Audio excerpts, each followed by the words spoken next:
দেখুন, এই ভিডিওতে এমন একটা এক্সারসাইজ দেখিয়ে দেব যারা নার্ভের সমস্যায় ভুগছেন, অর্থাৎ শরীরের যে কোনো জায়গার নার্ভের সমস্যা নিয়ে ভুগছেন। যদি এই এক্সারসাইজ দিনে 2 থেকে 3 বার কন্টিনিউ করে নিতে পারেন, তাহলে আপনাদের নার্ভের সমস্যা আস্তে আস্তে রিলিজ হয়ে যাবে। তাহলে চলুন কিভাবে করবেন। প্রথমে একটি ওয়ালে এইভাবে পা তুলে নেবেন। পা তুলে নিয়ে আমার দিকে লক্ষ্য করুন। এই পাটা সোজা রাখবেন এবং অ্যান্টিলেগ অর্থাৎ বাঁ পাটাকে সোজা রাখবেন। তার সঙ্গে সঙ্গে মাথায় রাখবেন, এই স্পাইনটাকে সোজা রাখবেন।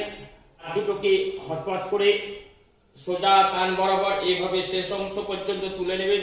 তুলে নিয়ে 1 2 3 4 5 আবার এইভাবে ঘুরে যাবেন। 1 2 3 4 5 আবার ঘুরে যাবেন পায়ের দিকে। 1 2 3 4 5 আবার ঘুরে যাবেন।